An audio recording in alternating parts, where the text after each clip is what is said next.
مجھے ہندوستان کہتے ہیں۔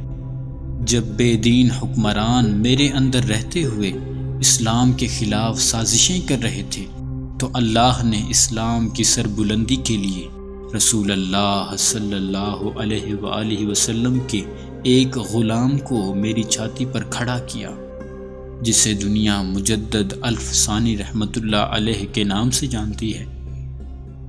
آپ کا نام احمد اور لقب بدر الدین تھا۔ حضرت مجدد الف ثانی رحمۃ اللہ علیہ کا نسب مبارک 28 واسطوں سے حضرت سیدنا عمر فاروق رضی اللہ تعالی عنہ سے جا ملتا ہے۔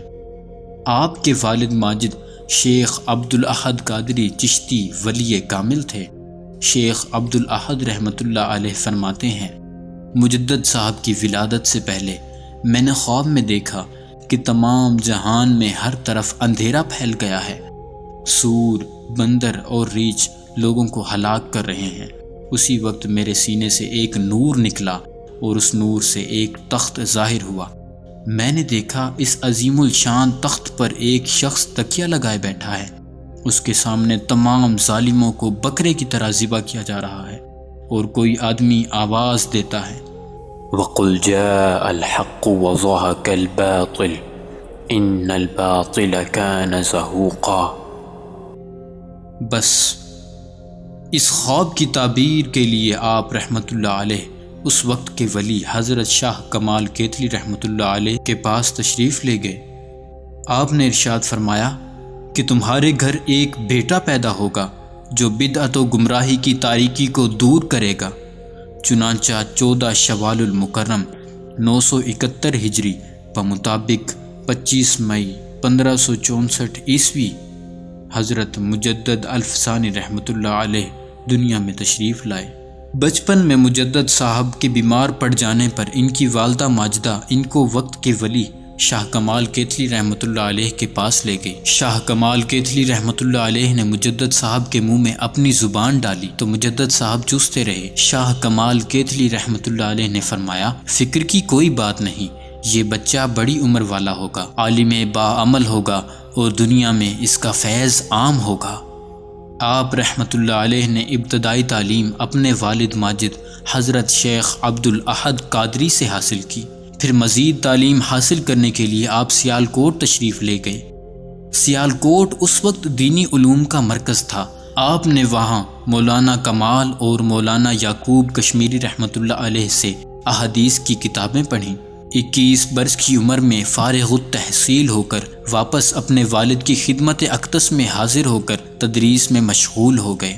اس وقت کے ولی اور سلسلہ نقش بندیہ کے بانی حضرت باقی باللہ رحمۃ اللہ علیہ نے ایک مرتبہ خواب میں دیکھا کہ ایک طوطی آپ کے ہاتھ پر آ کر بیٹھتا ہے، آپ اس کے منہ میں شکر ڈالتے ہیں۔ یہ خواب دیکھ کر اس کی تعبیر پوچھنے کے لیے اپنے مرشد کامل حضرت خواجہ ام کنگی رحمۃ اللہ علیہ کے پاس گئے تو آپ نے فرمایا کہ طوطی سے مراد ہندوستان کا ایک شخص ہے جو کہ آپ کے فیض سے مشرف ہوگا اور اس کا فیض دنیا بھر میں پھیلے گا۔ چنانچہ حضرت خواجہ باقی باللہ رحمۃ اللہ علیہ اپنے خواب کی تعبیر پا کر کابل سے سفر کا آغاز کرتے ہیں۔ کابل سے پشاور، پشاور سے لاہور اور لاہور سے دہلی پہنچتے ہیں۔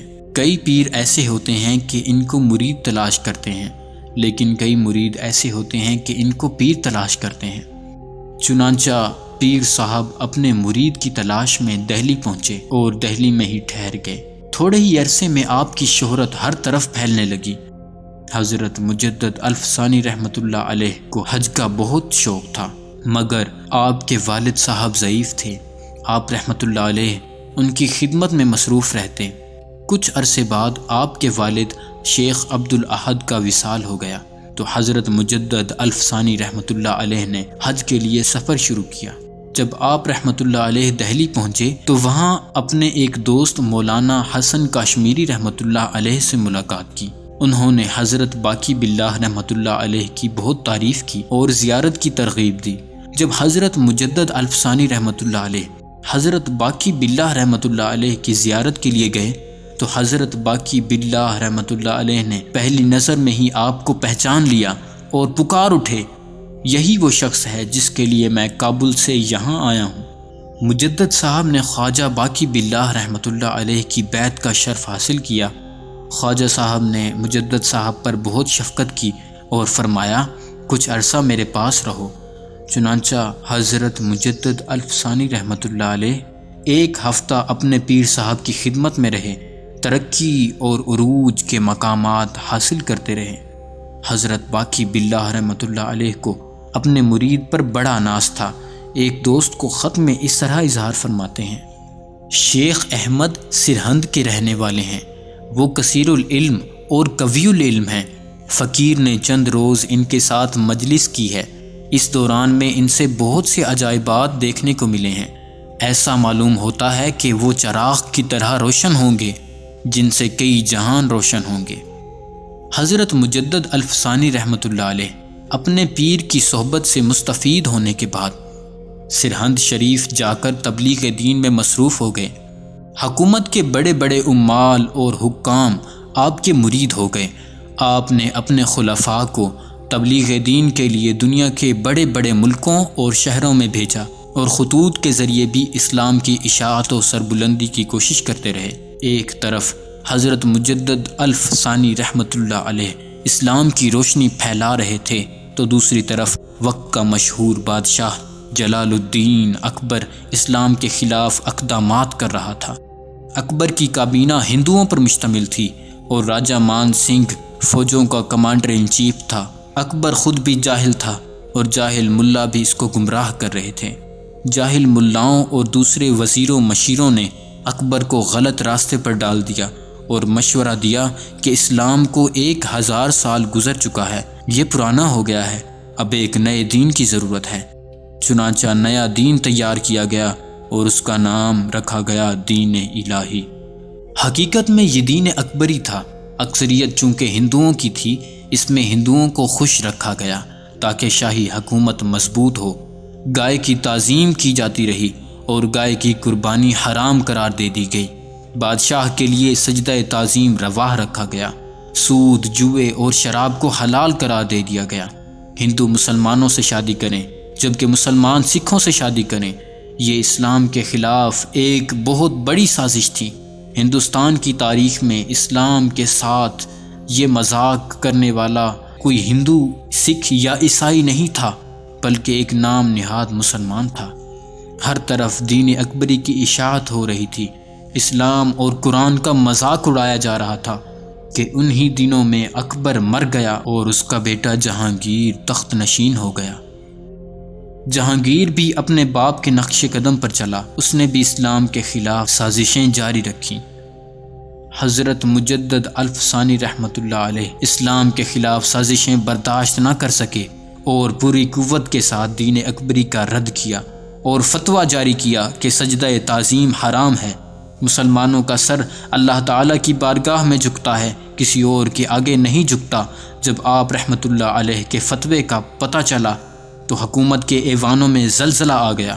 جہانگیر بادشاہ اسلام کی عظمتوں سے ناواقف تھا، اس نے بھی کہا دین اکبری ہی چلے گا۔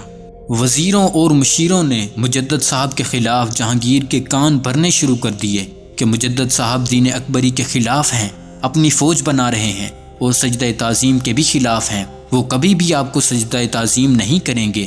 جہانگیر نے حکم دیا کہ میرے تخت کے عین سامنے ایک کھڑکی تعمیر کی جائے تاکہ جو بھی کھڑکی سے داخل ہو اپنے سر کو جھکا کر داخل ہو۔ چنانچہ تخت کے عین سامنے ایک کھڑکی تعمیر کی گئی۔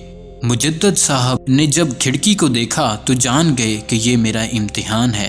کھڑکی میں پہلے سر داخل کرنے کی بجائے آپ نے اپنے پاؤں داخل کیے تو جہانگیر غصے میں آ گیا اور حضرت کو قید کرنے کا حکم دے دیا۔ علامہ اقبال رحمۃ اللہ علیہ فرماتے ہیں، گردن نہ جھکی جس کی جہانگیر کے آگے، جس کے نفس گرم سے ہے گرمائی احرار، وہ ہند میں سرمایہ ملت کا نگہبان، اللہ نے بر وقت کیا جس کو خبردار۔ حضرت کو اس قلعے میں قید کیا گیا جو باغیوں کے لیے تھا۔ سنت یوسفی پر عمل کرتے ہوئے قید خانے میں گئے اور فرمایا اگر شہر میں تبلیغ کر سکتا ہوں تو قید میں بھی کر سکتا ہوں۔ جب نماز کا وقت ہوا تو آپ نے اذان پڑھنا شروع کر دی۔ قیدی دیکھ کر کہنے لگے، یار بڑے بڑے قیدی دیکھے ہیں لیکن ایسا قیدی آج تک نہیں دیکھا۔ حضرت مجدد الف ثانی رحمۃ اللہ علیہ کی صحبت پا کر ہزاروں قیدی نہ صرف مسلمان ہو گئے بلکہ نمازی، تہجد گزار اور ولی اللہ بن گئے اور آپ کی مریدی میں آ گئے۔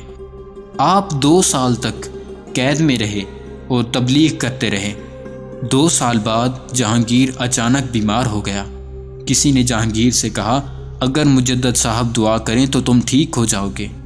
چنانچہ جہانگیر نے آپ کی آزادی کا حکم جاری کر دیا، مگر مجدد صاحب نے آزاد ہونے سے انکار کر دیا اور فرمایا، پہلے گائے کے ذبیحے پر پابندی ختم کرو، خنزیر کا گوشت بند کرواؤ اور دین اکبری کو مکمل طور پر ختم کرواؤ، پھر میں جیل سے باہر آؤں گا، ورنہ ہرگز نہیں۔ جہانگیر نے کہا، مجھے منظور ہے۔ مجدد صاحب جیل سے باہر آئے تو آپ کے ساتھ قیدی بھی باہر آ رہے تھے۔ سپرنٹینڈنٹ جیل نے عرض کی، آپ اکیلے آزاد ہیں، یہ قیدی آزاد نہیں ہیں، ان میں کوئی چور ہے، کوئی ڈاکو ہے تو کوئی ظالم ہے۔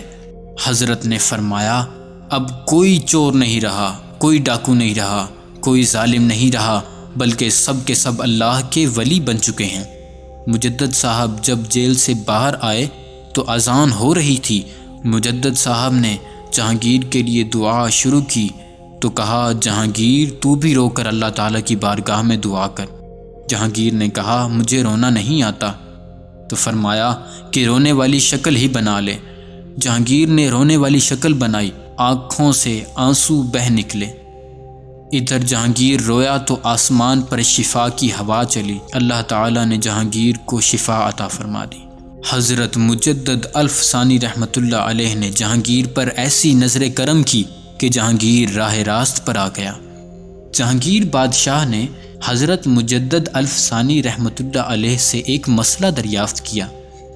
عرض کی کہ سرکار مدینہ صلی اللہ علیہ وآلہ وسلم ہر مرنے والے کی قبر میں تشریف لاتے ہیں، مگر ایک ہی وقت میں مرنے والوں کی تعداد سینکڑوں نہیں بلکہ ہزاروں تک پہنچتی ہوگی، تو حضور صلی اللہ علیہ وآلہ وسلم ایک ذات ہونے کے باوجود بیک وقت ہر قبر میں کیسے پہنچ جاتے ہیں؟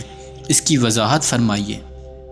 یہ سننا تھا کہ حضرت مجدد الف ثانی رحمۃ اللہ علیہ نے فرمایا، اے بادشاہ، آپ میری دعوت کریں اور دہلی والوں کو بھی حکم دیں کہ وہ میری دعوت کریں، مگر شرط یہ ہے کہ دعوت ایک ہی دن ایک ہی وقت ہونی چاہیے۔ بادشاہ کے حکم پر دہلی کے بہت سارے لوگوں نے حضرت مجدد کی دعوت کی۔ جب وہ تاریخ اور وہ وقت آیا تو بادشاہ کے ہاں مجدد صاحب نے دعوت کھائی اور رات وہیں قیام فرمایا۔ فجر کے بعد جب بادشاہ جہانگیر نے دعوت کرنے والوں کو بلا کر پوچھا تو سب نے اقرار کیا کہ رات مجدد صاحب ہمارے ہاں تشریف فرما تھے اور انہوں نے ہمارے ہاں سے دعوت کھائی۔ یہ ماجرا دیکھ کر بادشاہ حیران ہو گیا۔ حضرت مجدد الف ثانی رحمۃ اللہ علیہ نے بادشاہ کو فرمایا، میں تو حضور صلی اللہ علیہ وآلہ وسلم کا ادنا سا غلام ہوں، ہر گھر میں بیک وقت پہنچ سکتا ہوں، تو اللہ تعالیٰ کے حبیب صلی اللہ علیہ وآلہ وسلم ہر قبر میں کیوں نہیں پہنچ سکتے؟ یہ مجدد صاحب کا فیض تھا کہ جہانگیر کا بیٹا شاہ جہاں تہجد گزار بن گیا اور جہانگیر کا پوتا اورنگزیب عالمگیر اپنے ہاتھ سے قرآن کریم لکھ کر اسلام کی خدمت کرتا رہا۔ حضرت مجدد الف ثانی رحمۃ اللہ علیہ دین اسلام کی خدمت کرتے ہوئے 28 صفر المظفر 1034 ہجری بمطابق 9 دسمبر 1624 عیسوی میں وصال فرما گئے۔ آپ کا مزار شریف ہندوستان میں سرہند شریف میں ہے۔ آج بھی شایان شان طریقے سے وہاں عرس ہوتا ہے اور انشاءاللہ تا قیامت ہوتا رہے گا۔ قبر انور پر انوار و تجلیات کی بارش ہوتی ہے اور ہر وقت قرآن پاک کی تلاوت ہو رہی ہے۔ علامہ محمد اقبال رحمۃ اللہ علیہ جب مجدد صاحب کے مزار پر حاضر ہوتے تو فرماتے، حاضر ہوا میں شیخ مجدد کی لحد پر، وہ خاک کے ہے زیر فلک مطلع انوار۔